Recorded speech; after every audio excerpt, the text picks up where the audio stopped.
So reading from Srimad Bhagavatam, Canto 1, Chapter 9, Text 37.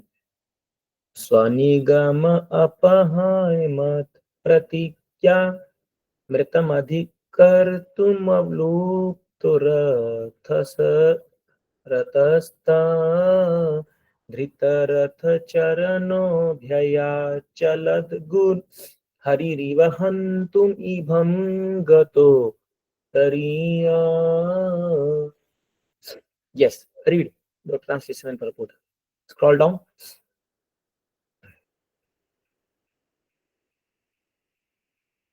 कौन पढ़ना चाहेगा? हरे कृष्णा प्रभु जी. हाँ पढ़िए माता जी.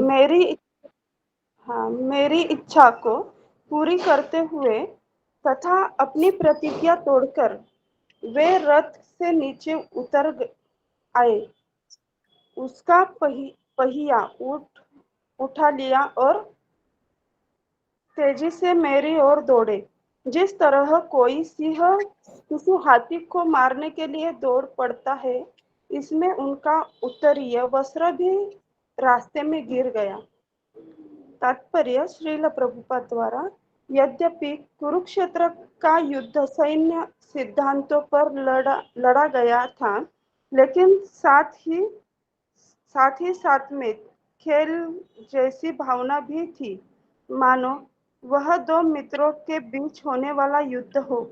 दुर्योधन ने भी भीष्म देव की आलोचना की और दोषारोपण किया कि वे अर्जुन से पितृवत स्नेह के कारण उसे मारने से हिचकते हैं. एक क्षत्रिय युद्ध के सिद्धांत पर किया गया अपमान सह नहीं सकता. अतः भीष्मदेव ने प्रतिज्ञा की कि अगले दिन वे पांचों पांडवों का वध अपने विशिष्ट हथियार से कर देंगे. इससे दुर्योधन संतुष्ट हो गया और उसने अपने पास वह तीर ले लिए जिसे वह अगले दिन युद्ध के समय देगा. लेकिन अर्जुन ने चाल करके दुर्योधन से वे तीर प्राप्त कर लिए और भीष्मदेव को यह समझते देर न लगी कि वह भगवान कृष्ण की चाल है. अतः भीष्मदेव ने प्रतिज्ञा की कि अगले दिन कृष्ण को अस्त्र उठाना ही पड़ेगा, अन्यथा उनका मित्र अर्जुन मारा जाएगा. दूसरे दिन भीष्मदेव ने इतना भयानक युद्ध किया कि अर्जुन तथा कृष्ण दोनों ही संकट में पड़ गए. अर्जुन लगभग हार ही चुका था. परिस्थिति इतनी नाजुक थी कि वह भीष्मदेव द्वारा अगले ही क्षण मारा जाने वाला था. उस समय भगवान कृष्ण ने भक्त भीष्म की प्रतिज्ञा को रखकर उन्हें प्रसन्न करना चाहा, क्योंकि यह उनकी अपनी प्रतिज्ञा से अधिक महत्वपूर्ण था. ऊपर से ऐसा लगता है कि उन्होंने अपनी प्रतिज्ञा तोड़ी. उन्होंने कुरुक्षेत्र युद्ध प्रारंभ होने से पूर्व प्रतिज्ञा की थी कि मैं कोई अस्त्र ग्रहण नहीं करूंगा और किसी भी पक्ष पर अपना बल नहीं आजमाऊंगा.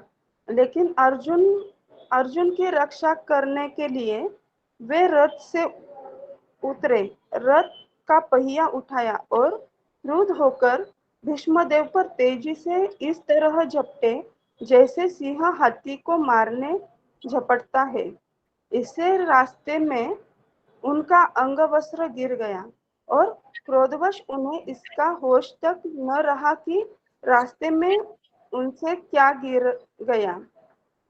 तब भीष्मदेव ने तुरंत हथियार डाल दिए और स्वयं अपने प्रिय प्रभु श्री कृष्ण द्वारा मारे जाने के लिए खड़े हो गए. उस दिन का युद्ध उसी क्षण समाप्त हो गया और अर्जुन की प्राण रक्षा हो सकी. निसंदेह अर्जुन की मृत्यु को कोई संभावना नहीं थी, क्योंकि साक्षात भगवान रथारूढ़ थे. लेकिन चूंकि भीष्मदेव Scroll down.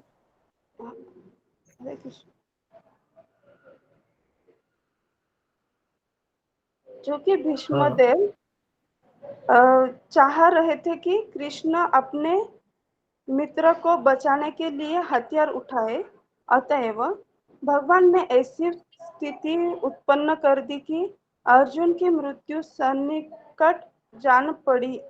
वे भीष्मदेव के समक्ष यह दिखाने के लिए खड़े रहे कि भीष्म की प्रतिज्ञा पूरी हो गई और उन्होंने पहिया उठा लिया। हरे कृष्ण प्रभु हाँ, जी। Thank you. तो यहाँ पर जो है अर्जुन भीष्मदेव उस लीला को स्मरण कर रहे हैं जिसके लिए भगवान अपने भक्त वत्सलता के लिए अपनी ही प्रतिज्ञा को तोड़ देते हैं। तो प्रभुपाद जी ने पूरा विवरण से बताया कैसे दुर्योधन भीष्मदेव को लांछन लगा रहे थे कि आप पित्र के मोहवश मतलब आप पितामह है, तो उसके भाव में आकर के आप जो है अपने पुण्य शक्ति से युद्ध नहीं कर रहे हैं। कि कहते हैं कि भीष्मदेव के पास इतनी ताकत थी कि 1000 अर्जुन मिल करके उसको हरा नहीं सकते थे, इतनी ताकत है भीष्मदेव के पास, वेरी पावरफुल। तो फिर भीष्मदेव लेकिन उन्होंने प्रतिज्ञा ली थी कि वो हमेशा हस्तिनापुर के साइड से ही लड़ेंगे और हस्तिनापुर की रक्षा करेंगे। तो बट वो जानबूझ करके उतना फियर्सली लड़ नहीं रहे क्योंकि उनका बहुत स्नेह था इन पांचों पांडवों के प्रति। क्योंकि जब पांडु की मृत्यु हुई तो भीष्मदेव ही इन सभी बच्चों को पालने पोसने का इन्होंने बहुत इनको स्नेह दिखाया। बट जब दुर्योधन ने लांछन लगाया तो भीष्मदेव जो है वो बड़े क्रोधित हो गए, और क्योंकि उनके क्षत्रिय नेचर पर किसी ने लांछन लगा दिया। तो फिर उन्होंने 5 तीर निकाले थे 5 पांडवों को मारने के लिए। लेकिन कृष्ण जो है वो ये जानते थे और इसलिए उन्होंने उस दिन रात को अर्जुन को भेजा दुर्योधन के पास। तो 5 तीर भीष्मदेव ने दुर्योधन को दिए कि कल इन 5 तीर से 5 पांडवों की हत्या हो जाएगी और पूरा महाभारत खत्म हो जाएगा। कल ही मैं युद्ध का निर्णय ला दूंगा। तो बट रात को अर्जुन जो है वो कृष्ण हर दिन रात को अर्जुन के शिविर में आते थे। इनफैक्ट कृष्ण जाके अर्जुन का पांव दबाते थे, उनके सारे जख्मों पर मलहम लगाते थे। तो उस दिन अर्जुन को कृष्ण ने कहा कि अर्जुन ये आराम करने का वक्त नहीं है, चलो जाओ पिता दुर्योधन के शिविर में जाओ। तो उन्होंने कहा दुर्योधन के पास जाके क्या मिलेगा मेरे को? बोले तुमको जाके दुर्योधन से कुछ मांगना है। तो अर्जुन बोले मैं नहीं मांगूंगा दुर्योधन से, मैं उनके सामने गिड़गिड़ाऊंगा नहीं, मैं कल युद्ध में देख लूंगा उसको। तो भगवान ने कहा किसी स्थान पर युद्ध से बात नहीं बनती है, तो इसलिए साम दाम दंड भेद, कभी कभी हमको किसी के सामने झुकना पड़ता है स्थिति वक्त रह के। हर समय हम अपने अकड़ में नहीं रह सकते या हमेशा हम अपने जो अहंकार में नहीं रह सकते हैं। तो कभी कभी काम कराने के लिए झुकना पड़ता है ना। तो इसीलिए अर्जुन को कहा जाओ और मांगो दुर्योधन से। तो उन्हें कहा बट वो मुझे देगा कुछ? तो बोले हाँ देंगे। बोले कैसे? तो फिर कृष्ण ने अर्जुन को याद दिलाया कि जब आप एक बार गंधर्वों से कौरवों का युद्ध हुआ था, तो एक बार ये कौरव पांडव लोग एक स्थान पे थे और वहां पर एक चित्रांगदा नाम का जो गंधर्व था उससे दुर्योधन की बड़ी जबरदस्त लड़ाई हो गई थी। और सारे गंधर्व आकर के ये कौरवों लोग को उठा के ले गए थे और मार देते इन लोग को। तब युधिष्ठिर महाराज के कहने पर अर्जुन ने बचाया था दुर्योधन को। तब दुर्योधन ने कहा था कि तुमने मेरी रक्षा करी है, मुझसे कुछ वर मांगो। तो अर्जुन ने कहा कि अभी नहीं, मुझे दरकार नहीं कुछ तुमसे, अभी जब समय आएगा तब मांग लूंगा। तो उसी वर का भगवान ने याद दिलाया कि आज जो समय आ गया है, जाओ और दुर्योधन से कहो कि वो 5 तीर जो भीष्मदेव ने तुमको दिए हैं वो मुझे दे दो। और वही हुआ, जब अर्जुन गए तो दुर्योधन बोले अरे तुम कैसे?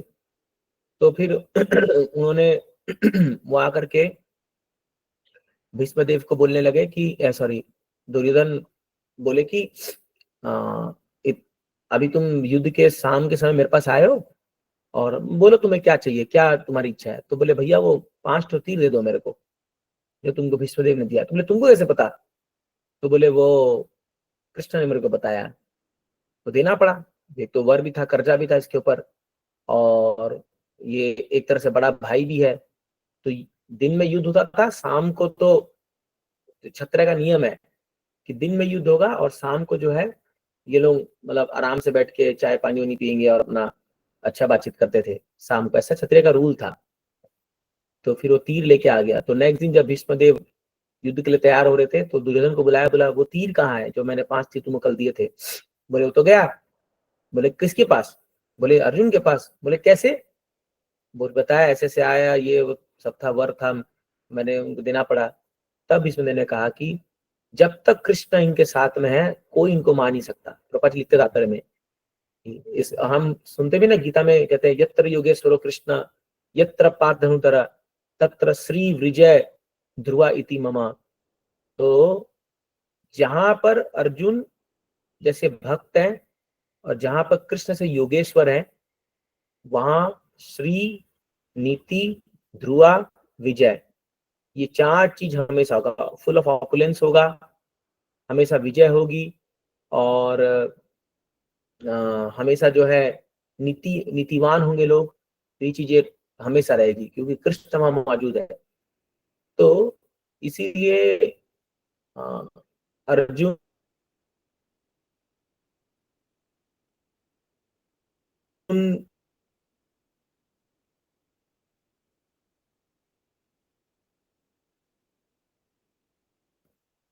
का भगवान, तो भीष्म ने कहा ओके। हरे कृष्ण मुझे, you are Hare audible. Krishna, voice clear है ना?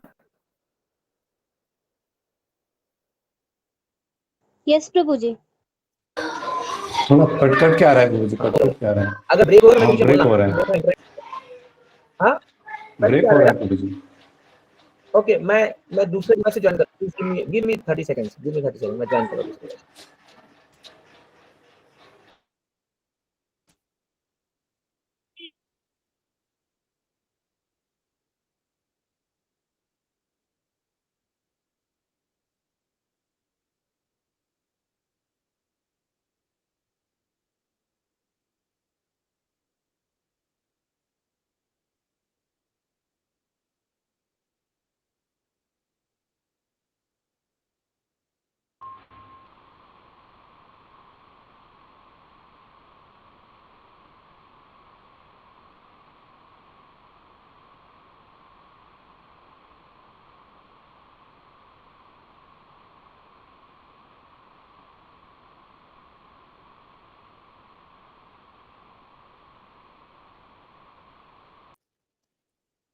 Yes. हरे कृष्णा, क्लियर है ना?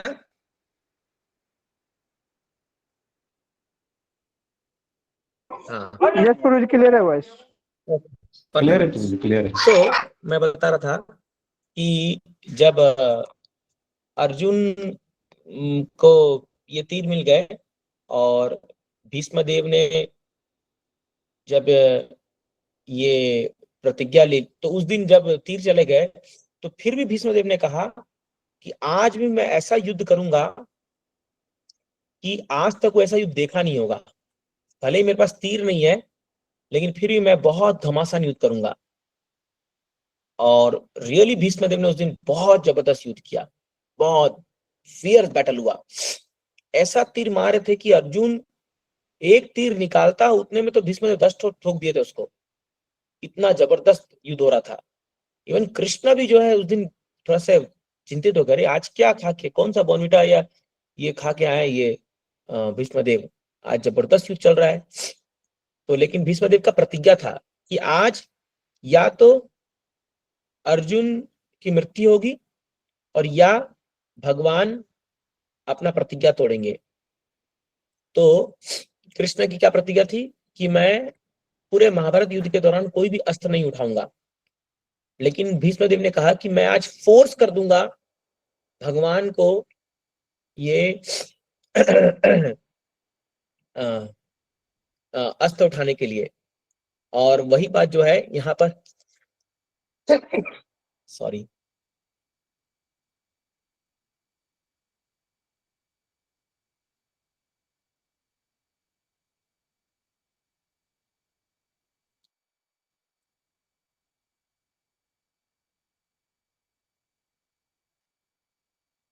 सॉरी एक्सक्यूज मी, थोड़ा सर्दी हो गया because of temperature difference.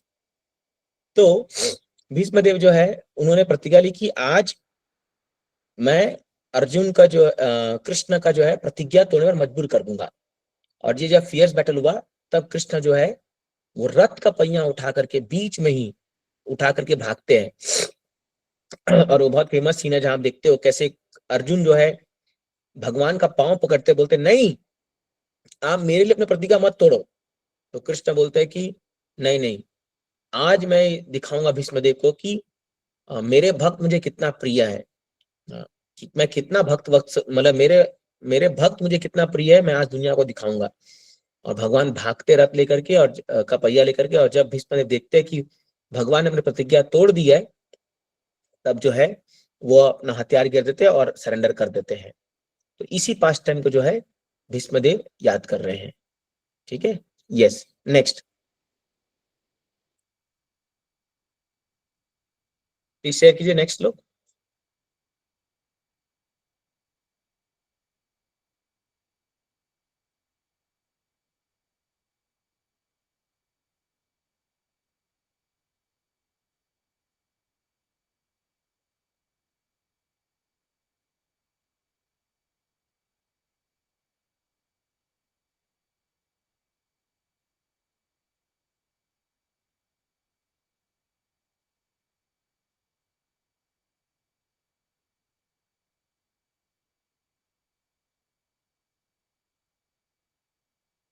Sorry या सीता विशिखा तो विशीर्ण दंसा क्षतज परिप्लुत आतता हीनो में प्रसभम अभिससार मद वदार्तम सभवतु में भगवान गतिर् मुकुंदा। हरे कृष्ण। प्रभु पढ़िए पढ़िए प्रभु जी पढ़िए। हरे कृष्ण। यस प्रभु जी read। भगवान श्री कृष्ण जो मोक्ष के दाता हैं, वे मेरे परम गंतव्य हो। युद्ध क्षेत्र में उन्होंने मुझ पर आक्रमण किया, मानो वे मेरे पहने बाणों से बने घावों के कारण क्रुद्ध हो गए हों।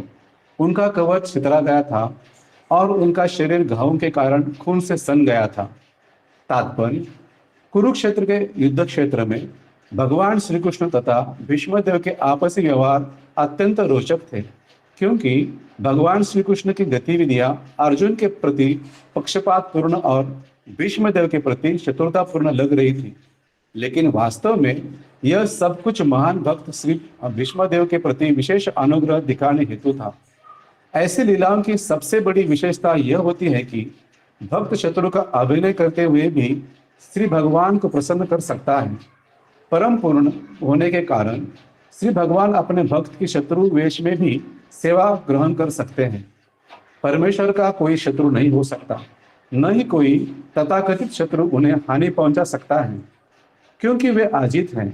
तो भी उन्हें आनंद आता है जब उनका कोई शुद्ध भक्त उन पर शत्रु की तरह प्रहार करता है या बड़ों के जैसे उनको डांटता है, यदि भी उनसे श्रेष्ठ कोई हो ही नहीं सकता।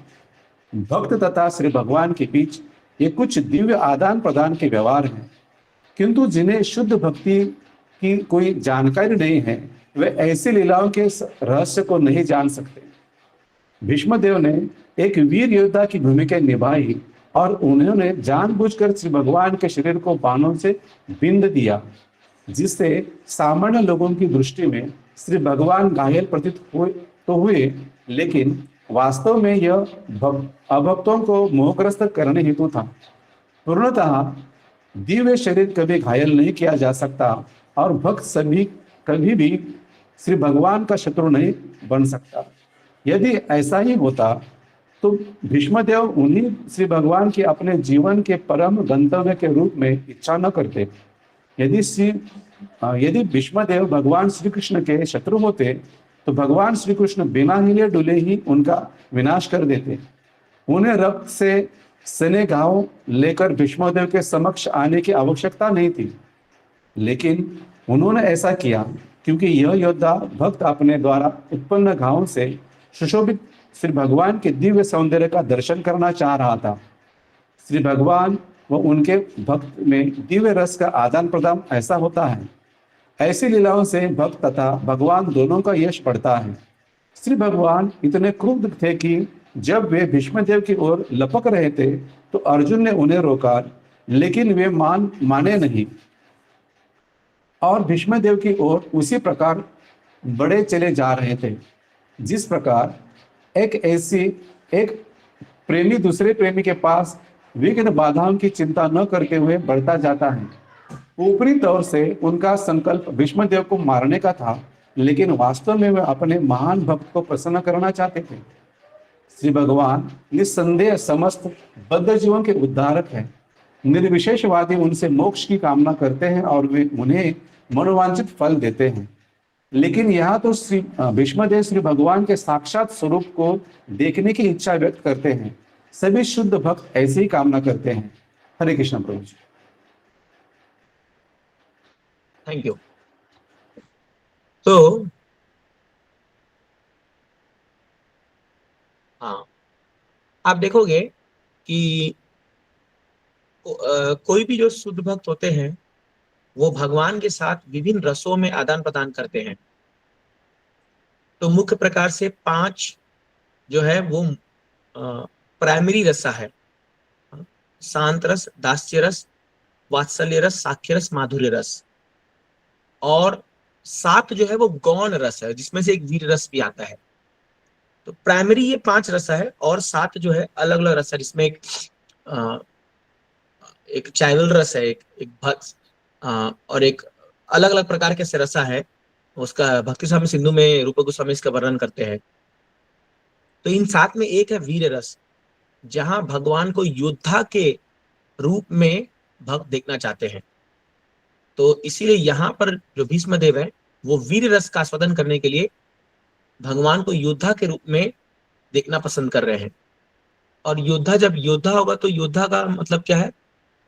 तो एक योद्धा जब तक खून को नहीं देखता है, एक क्षत्रिय, तब तक उसको मजा नहीं आता। जैसे एक व्यापारी एक वैश्य को धन देखने से मजा आता है, मतलब अच्छा लगता है। तो एक वैश्य का वृत्ति क्या है? जितना उसके पास धन रहेगा ना, कैश खास करके, तो अगर जब कैश होता है तो उसको बड़ा आनंद आता है। वो इसलिए वो गल्ला में बैठ के खाली कैश गिनता रहेगा, दिन में 5 बार गिनता है कैश को, कितना पैसा आया मेरे पास। वैसे एक योद्धा एक क्षत्रिय को खून और क्या बोलते हैं, अस्त्र शस्त्र, ये सब देखने से उसको मजा आता है। उसको अच्छे ये इवन आप आर्मी में जाओगे तो आर्मी लोग को ये सब चीज पसंद आती है, तो क्योंकि उसका वो नेचर है, वो स्वभाव है उसका।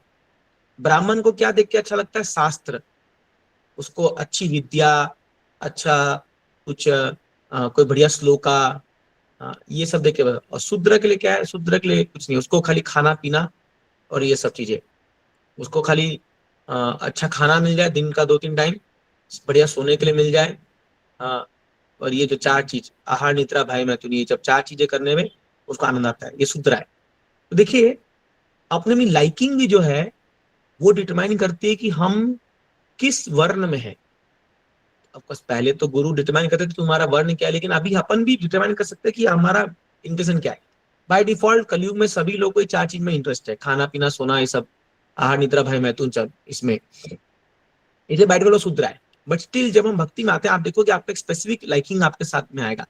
Like some people they like management very much, को मैनेज करना और जो करना, तो वो क्षत्रिय नेचर है थोड़ा सा। सम पीपल आर ब्राह्मणिकल, उनको शास्त्र पढ़ करके लोगों को समझाना, क्लासेस देना, टीच करना, समझाना, ब्राह्मणिकल नेचर है। सम पीपल जो है बिजनेस बढ़ाना, धन का काम करना, वो वैश्य है। एंड सम पीपल जिनको बाकी सब इंटरेस्ट नहीं है, उनको बस बता दो क्या करना है वो कर रहे हैं, तो वो ऑफकोर्स। बट एक बात ये कि कृष्णा कॉन्सेप्ट में चारों वर्ण जो है वो दैवी वर्ण आश्रम है। ये दैव है, क्योंकि ये सब भगवान के लिए किया जा रहा है, तो ये सब चीज प्योर हो जाती है। तो इसलिए इसमें कोई ये नहीं है कि ओ मैं ब्राह्मण वैष्णव हूँ, मैं क्षुद्र वैष्णव हूँ, मैं वैष्णव, ऐसा वैष्णव नहीं होता। वैष्णव मीन्स वैष्णव, वो उस वर्णाश्रम के ऊपर है। इसलिए कभी भी जब हम सेवाएं करते हैं तो हमें लोगों को इसके आधार पे क्लासिफाई नहीं करना चाहिए, अरे ये तो मैनेजमेंट वाला डिवोटी है, अरे ये तो वो है। डिवोटी मीन्स डिवोटी है, वो कोई भी सेवा कर रहा हो। हाँ, हम अपने जो गुण है हमारे अंदर उसको भगवान की सेवा में लगा सकते हैं। तो वो हमारे गुण का शुद्धिकरण करेगा। जैसे भी भीष्मदेव के पास युद्ध की गुण है, तो लड़ने का उसके पास कला है, तो वो उसको भगवान की प्रसन्नता के लिए यूज कर रहे हैं, तो ये शुद्धिकरण हो गया। अभी देखिए, लड़ के भगवान को तीर मार के भगवदाम जा रहे हैं, बताइए कोई ऐसा होगा? हाँ, ये तो ट्रांसेंडेंटल चीज है, ये तो दिव्य चीज है। कोई तो सोचे अरे भगवान को तीर मारा, इतना बड़ा अपराध लगेगा इसको, ये तो नरक जाना चाहिए, लेकिन नहीं, क्योंकि उसने, what is important thing is we are satisfying guru and Krishna. तो भगवान को उन्होंने खुश किया अपने योद्धा कला से। उसी प्रकार हम लोग के अंदर जो भी कला हो, हम अगर उससे भगवान, गुरु और भगवान की प्रसन्नता के लिए काम करते हैं, तो वो भगवान को खुश करता है। इसलिए आज ही मैं स्टेटमेंट पढ़ा कि इफ इन, अगर आप भौतिक दुनिया की नजर में आप फेल हो, लेकिन आपके गुरु आपसे खुश है, तो यू हैव सेटिस्फाइड कृष्णा, आप सक्सेस है। लेकिन आप बहुत बड़ा बड़ा काम कर लिए but you are not able to please guru, then it is waste of time, it is useless. तो इसलिए अपने अपने गुण अनुसार हमको वो अपने गुणों को कृष्ण की सेवा में लगानी चाहिए, और उससे क्या होगा, हमारा गुण प्यूरिफाई होगा, और उसके कारण जो है हम भक्ति में आगे बढ़ पाएंगे। तो यहाँ पर भीष्मदेव जो है वीर रस के कारण भगवान को खून से लथपथ देख करके भी आनंद ले रहे हैं। तो ये एक रसा है, और इसलिए भगवान जो है इसको, इसका आस्वादन लेने के लिए अपने ही शुद्ध भक्त को अपने सामने खड़ा कर देते हैं। जैसे भगवान जय विजय को रावण, कुंभकर्ण और शिशुपाल दंतवक्र और हिरण्यकश्यप को हिरण्याक्ष लाते, तो वो एक आनंद लेने के लिए, एक वो रस का आस्वादन करने के लिए। तो भगवान को ये सब चीजें बहुत पसंद है। इसलिए कभी कभी भगवान हमको भी डिफरेंट सिचुएशन डालते हैं, तो but don't worry, Krishna has his own plan. हम लोग खाली भगवान के प्लान के साथ अपने आप को उनके प्लेजर के लिए काम करना चाहिए। That will be perfection of life. ठीक है, चलिए आगे बढ़ते हैं। टेक्स्ट 39।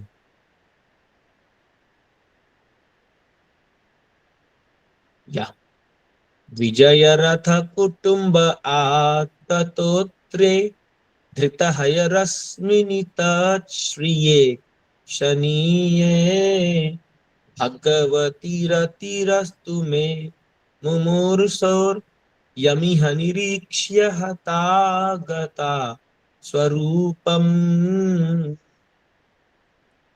पढ़िए।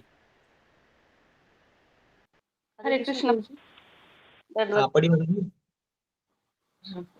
मृत्यु के क्षण में मेरा परम आकर्षण भगवान श्री कृष्ण के प्रति हो। मैं अपना ध्यान अर्जुन के उस सारथी पर एकाग्र करता हूँ जो अपने दाहिने हाथ में चाबुक लिए थे और बाएं से लगाम की रस्सी थामी, और सभी प्रकार से अर्जुन के रथ की रक्षा करने के प्रति अत्यंत सावधान थे। जिन लोगों ने कुरुक्षेत्र के युद्ध स्थल में उनका दर्शन किया, उन सब ने मृत्यु के उपरांत अपना मूल स्वरूप प्राप्त कर लिया। तात्पर्य ऐसी भक्ति वेदांत श्री प्रभुपाद महाराज की जय। श्री स्वामी प्रभुपाद महाराज। श्री भगवान का शुद्ध भक्त निरंतर अपने हृदय में श्री भगवान की उपस्थिति का दर्शन करता है, क्योंकि प्रेममय सेवा द्वारा श्री भगवान से वह दिव्य रूप से संबंधित रहता है। ऐसा शुद्ध भक्त श्री भगवान को क्षण भर के लिए भी नहीं भूल सकता। यही समाधि है। योगी अपनी इंद्रियों को अन्य समस्त व्यापारों से हटाकर परमात्मा में एकाग्र करने का प्रयास करता है, और इस प्रकार अंत तो गत्वा वह समाधि प्राप्त करता है। लेकिन भक्त तो श्री भगवान के साकार रूप के साथ साथ उनके नाम, यश, लीलाओं आदि का निरंतर स्मरण करते हुए सहज ही समाधि प्राप्त कर लेता है। अतएव योगी तथा भक्त की एकाग्रता एक ही स्तर पर नहीं होती। योगी की एकाग्रता यांत्रिक होती है, जबकि शुद्ध भक्त की एकाग्रता शुद्ध प्रेममय तथा स्वाभाविक स्नेह युक्त सहज भाव होता है। भीष्मदेव शुद्ध भक्त थे और सेना नायक के रूप में वे निरंतर पार्थ सारथी के रूप में श्री भगवान के युद्ध क्षेत्र वाले स्वरूप का स्मरण कर रहे थे। अतएव पार्थ सारथी के रूप में श्री भगवान की लीला भी शाश्वत है।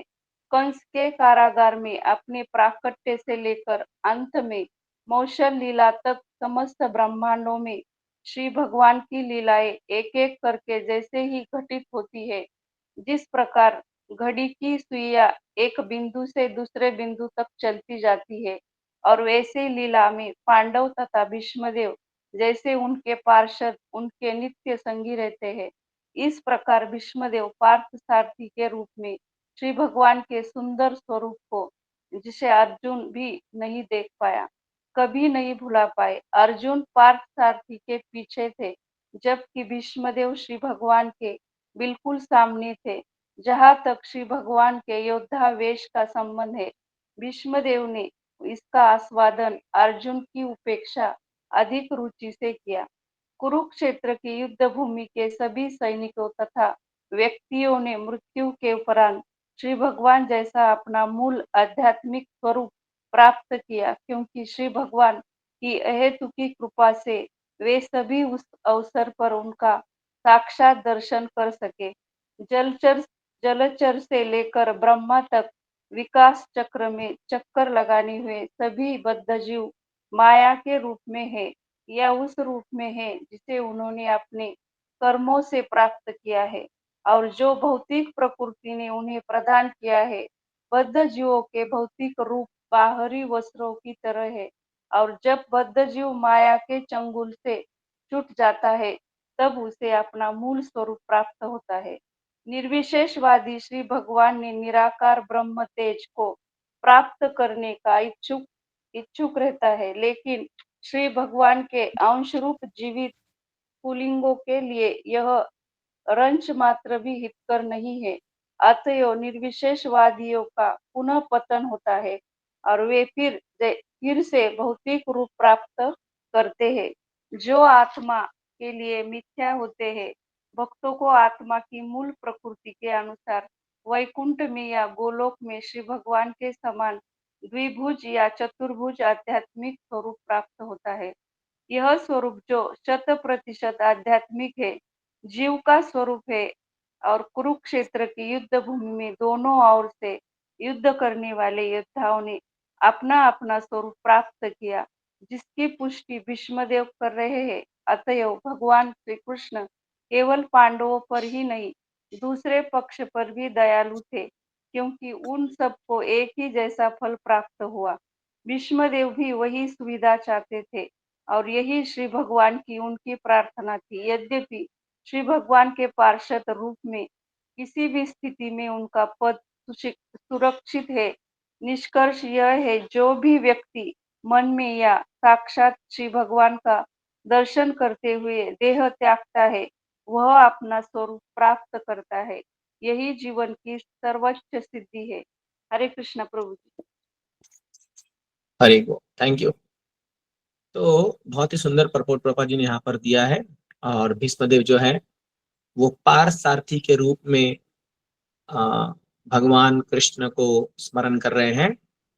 और जैसे हमारे दिल्ली मंदिर में जो विग्रह है उनका नाम है राधा पार्थ सारथी।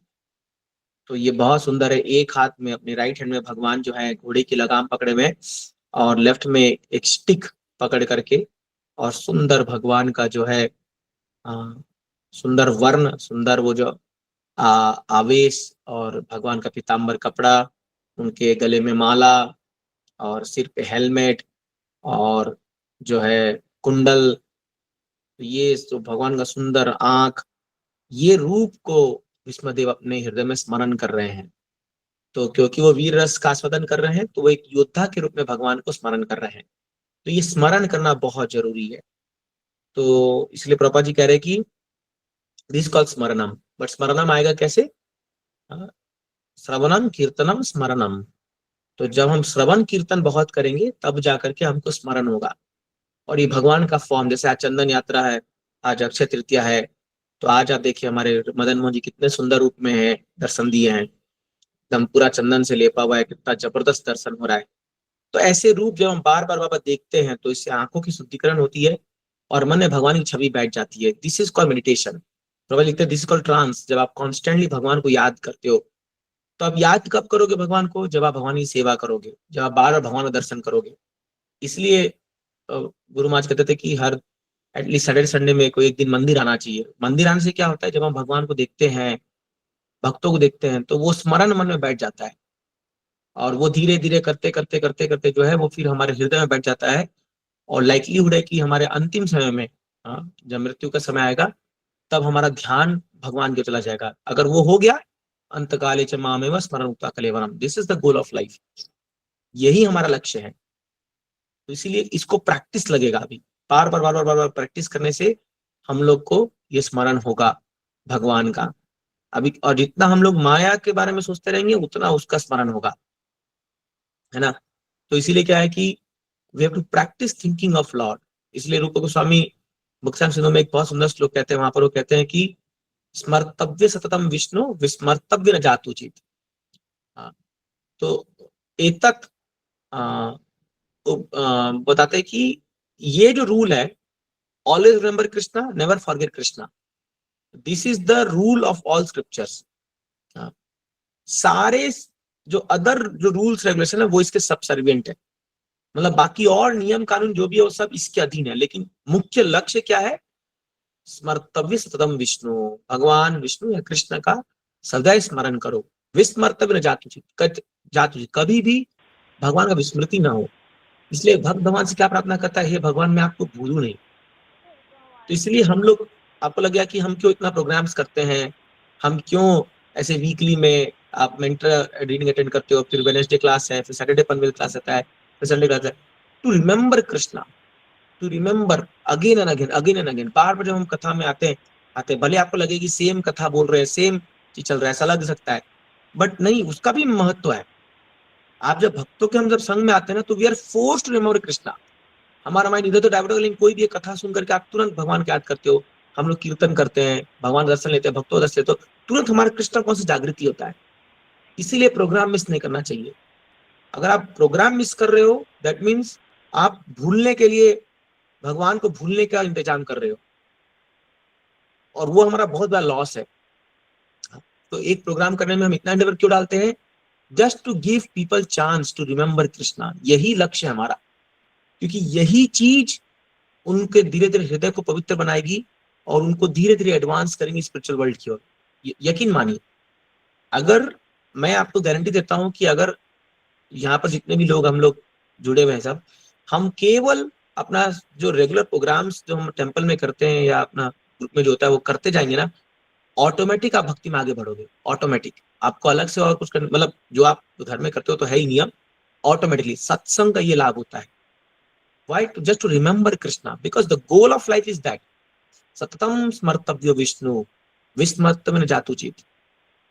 तो इसलिए कोई भी ऐसा काम ना करे जिससे आप भगवान को भूलने का आपके प्रावधान हो, भूलने का। इसलिए कभी भी मान लो हम गाँव अभी जाते हैं या तो एटलीस्ट हम ऑनलाइन के माध्यम से जुड़ना चाहिए, नहीं तो हम पूरा भूल जाएंगे एकदम भगवान को।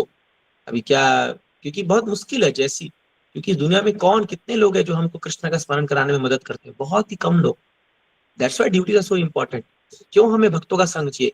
क्योंकि भक्त लोग आपको फोर्स करेंगे रिमेम्बर कृष्णा, और भौतिकवादी लोग हमको फोर्स करेंगे फॉरगेट कृष्णा।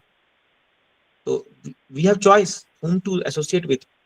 ऐसा करते करते करते आप देखोगे आपके मन में भगवान के प्रति इतनी श्रद्धा, विश्वास, प्रेम जागृत हो जाएगा कि आप फिर भगवान को याद करना बहुत आसान हो जाएगा। अभी शुरू में थोड़ा कठिन होगा, बट धीरे धीरे धीरे धीरे याद हो जाए, भगवान का स्मरण होने लग जाएगा एकदम, और फिर आपका हार्ट मेल्ट होगा भगवान को स्मरण करके, भगवान लीला को स्मरण करके। जैसे भी कल अक्षय देता, तो कल मैंने क्लास दिया यूथ लोग को मादनपुरी पर, तो इतना अच्छा स्मरण हो रहा था वो लीला का, और वो गोविंद कुंड का गोवर्धन के नीचे मादनपुरी को याद करके इतना आनंद आ रहा था कि एकदम। हालांकि हम लोग ये कई बार कथा सुन चुके हैं, लेकिन फिर ये बार बार याद करने से हार्ट पूरा मेल्ट होता है वो याद करके, तो इतना अच्छा लगता है ये जो। इसलिए इस चीज पे वर्क कीजिए। अगर आपको रियली एडवांस करना है कृष्ण कॉन्शियसनेस में, try to remember Krishna always. ऐसा कुछ प्रावधान करें हम लोग की हम भगवान को याद ही करते रहे। और इसलिए सबसे बेस्ट चीज है जो आप लोग डेली रीडिंग करते हैं, कई ग्रुपों में वीकली होता है डेली, ये बहुत इंपॉर्टेंट है। बहुत लोग साथ में आकर के गीता भागवतम पढ़ रहे हैं, चर्चा कर रहे हैं, भगवान का स्मरण कर रहे हैं, भले ही सेम श्लोक हो, सेम कथा हो, बार बार पढ़िए। जैसे मैं देखा परम पूज्य गोपाल कृष्ण गोस्वामी महाराज पिछले 50 साल से सेम माधुपुरी कथा अक्षय दिन बोलते, सेम कथा। इवन कई भक्तों को तो लाइन भी याद हो गई कि अब अभी महाराज इस लाइन के बाद क्या बोलेंगे, बट महाराज 50 साल से वही कथा बोलते आ रहे हैं, वही। तो डजंट मीन दैट, क्योंकि वो थ्योरेटिकल नहीं है। भगवान की कथा, भगवान का नाम, भगवान का रूप, ये ट्रांसेंडेंटल है। जैसे प्रभा जी ने कहा ना, ये सेम लीला जो महाभारत में हुई है, ये अभी दूसरे ब्रह्मांड में भी लाइव चल रही होगी, सेम। तो जब एक भक्त उस कथा को बोलता है, तो वो अभी जो लाइव कथा चल रही है उससे कनेक्ट कर लेता है। कहीं ना कहीं तो लीला चल रही होगी ना कहीं किसी ब्रह्मांड में भगवान अभी जन्म ले रहे होंगे, किसी भगवान अभी माखन चोरी लीला कर रहे होंगे, किसी भगवान गोवर्धन उठा रखे होंगे, किसी यूनिवर्स में भगवान अभी जो है रथ चला रहे होंगे अर्जुन का। तो ऐसे लीला चल रही है, तो हम कनेक्ट हो जाते हैं उस एक्चुअली लीला के माध्यम से, और हमको उसका लाभ मिलता है। इसीलिए जो है ये गीता भागवतम के जो लीलाएं हैं, ये भगवान ये सब लाइव है, लिविंग चीजें हैं। ये कोई नहीं कि बस एक बार करके भगवान चले गए, अब किसी का कोई महत्व नहीं है, अरे हमको पता है सब। अब ये नहीं, दिस इज रॉन्ग एटीट्यूड। तो हालांकि हमारा माइंड बोलता है ऐसा कि अरे हमको सब पता है ये है, लेकिन हम जब बार बार सुनते हैं और बार बार इसको स्मरण करते हैं, बोलते हैं, तो हमें बहुत लाभ होता है। And this is how gradually, धीरे धीरे हम भगवान के लीला और छवि को अपने मन में डालते हैं, और वो एक पर्टिकुलर फॉर्म भगवान का हमको प्रयास करना चाहिए अपने मन में। इसलिए हम लोगों से कहते हैं कि मोस्टली जैसे जिस जिस मंदिर से आप जुड़े हो, उस मंदिर के विग्रह को आप अपने घर में एक फोटो के रूप में रख सकते हो, और उसको सुबह शाम दर्शन करना चाहिए, स्मरण करना चाहिए, याद करना चाहिए, फूल ऑफर करना चाहिए, उनको अगरबत्ती ऑफर करना चाहिए। तो इससे क्या है, we are practicing to remember Krishna, and this practice will help us in the long run to become more and more Krishna conscious. तो ये जो है ये धीरे धीरे हमको स्मरण कराएगी भगवान का, और हम धीरे धीरे ग्रो करेंगे भक्ति में। ठीक है, तो स्टॉप हियर, हम आगे इस श्लोक के और आगे पढ़ेंगे। अभी 5 मिनट किसका प्रश्न उत्तर है तो आप पूछ सकते हैं। उसके बाद आई वॉन्ट ओनली इनिशिएट, जो भी भक्त दीक्षा लेने वाले हैं वो लोग मीटिंग में स्टे करेंगे, other devotees can leave. So there some important discussion to be done for initiation. तो अगर अभी किसी को कुछ ऐड करना है या कुछ प्रश्न पूछना है तो आप पूछ सकते हैं।